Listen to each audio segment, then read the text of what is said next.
Hello everyone, it's Jess and I am back to share with you a layout that I made. Now this layout is of the late Majesty Queen Elizabeth, and I wanted to make a layout to sort of introduce this topic in my scrapbook. So I am going to be making a scrapbook of important historic moments that happened in my life. And by historic moments, I mean things that shape the world into what it is. So some key examples would be the death of Princess Diana, 9/11, the beginning of the Ukrainian War, the beginning of the Afghan War, the death of Queen Elizabeth, and then also happy things. Like, I am aware that a lot of it is going to be very somber, serious things, but also happy things like weddings, births,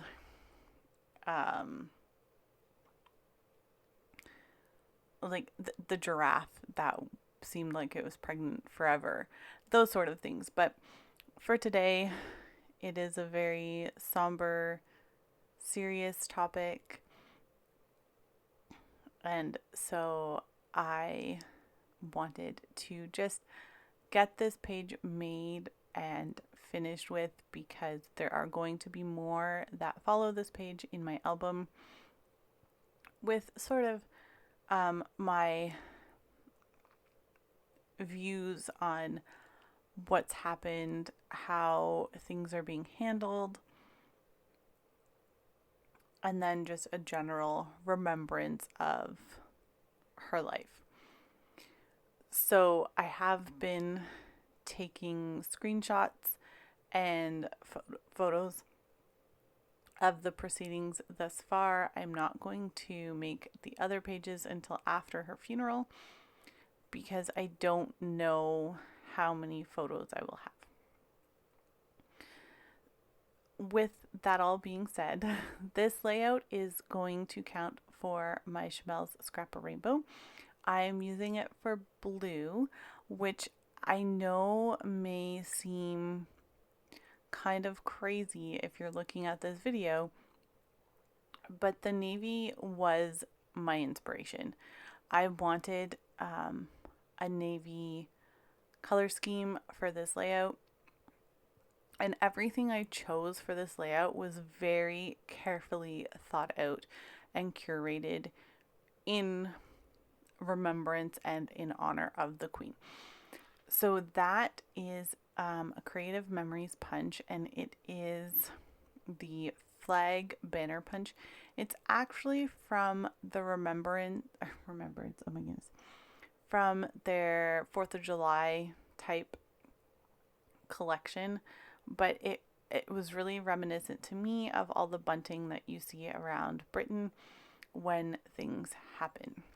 Now, obviously, there isn't going to be bunting for the Queen's funeral and her death, but I still thought it was reminiscent of all the flags and the royal standards that we're seeing, so I thought that it would be appropriate.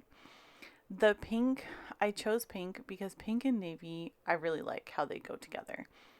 To me, it's a very pleasing color combination.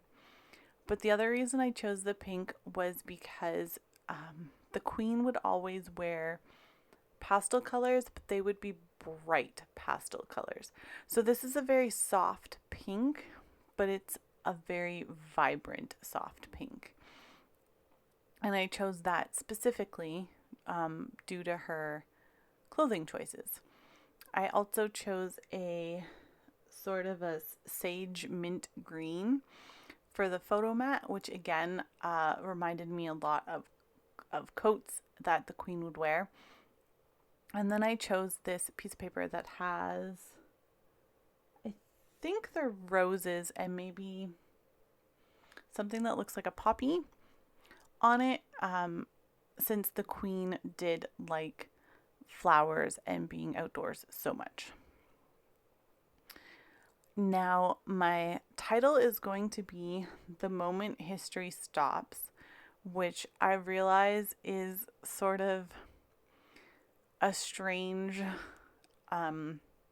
phrase to use because by its definition, history never stops. Like everything that happens is always going to be historic. But it was a headline that I saw in the news, and it really stuck with me how much history the Queen saw. And that's what I mean when I say the moment history stops. Because it's not history in general stopping, it's this person who carried so much historic weight and who saw so much happen throughout her life. That history just stopped. All of that knowledge, all of that first-hand account just ended. So that's what I mean by the moment history stops. So I'm not going to make you watch me put all of this title down because I put it down and then I do have to come in with my wet glue and glue it in place. So I am going to cut all of that out so that you don't have to watch it. It did take a while. So here that's all glued down now and everything is good. I'm wearing my pajamas in this video. I've changed my camera angle so now you can see a little bit more of me, and I'm not sure that I like it so much, but it's what it is. Yeah. So I will try to be aware of the fact that you can see my head now, whereas before you could not. But I will try to remember that. I'm just erasing some pencil lines that I drew in to help me get the letter stickers on straight. Yeah. So I'm not going to put an awful lot of embellishment on this page. I have something on my photo there that I was trying to get off, and I couldn't get it off, so you'll see how I combat that in a second. So those are just some of the photos that I've printed over the past little while. Some of the statements that the royal family made, and of course the declaration of her death. So I am going to embellish this page a little bit, a very little bit.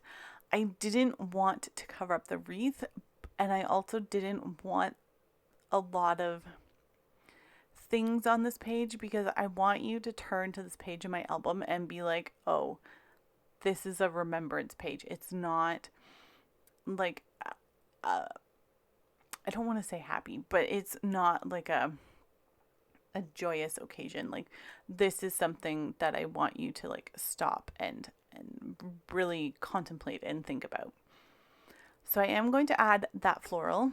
I really like how it kind of bridges the gap between the two parts of the title, and as an added bonus, it covers up the spot that I couldn't get off my photo.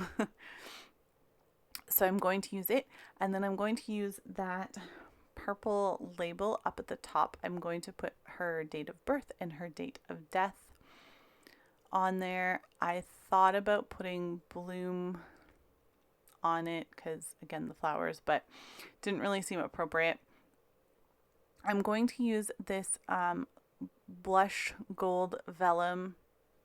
Yeah, it's like a rose gold vellum piece.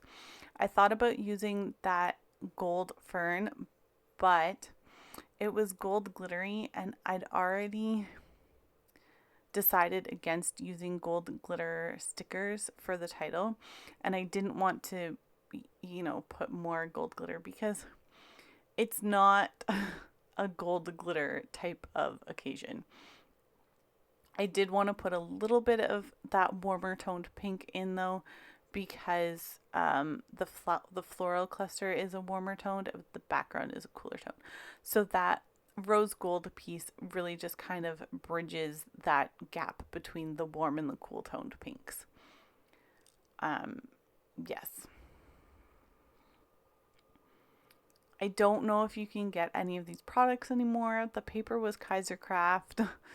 The florals are crepe paper, one of the Maggie Holmes collections. And the letter stickers are Jelly Bean Soup. So I'm pretty sure you can't get those anymore. I believe the flag banner punch is still available.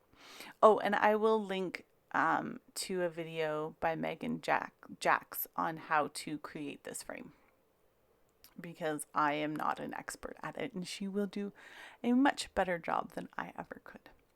So thank you all for coming to watch this video. Perhaps this will inspire you to create an album that's full of all historic moments in the world news. And please remember to like and subscribe to my channel and give this video a thumbs up. I will see you all soon with more layouts for Shimelle and Alice Davis. Thanks guys. Bye.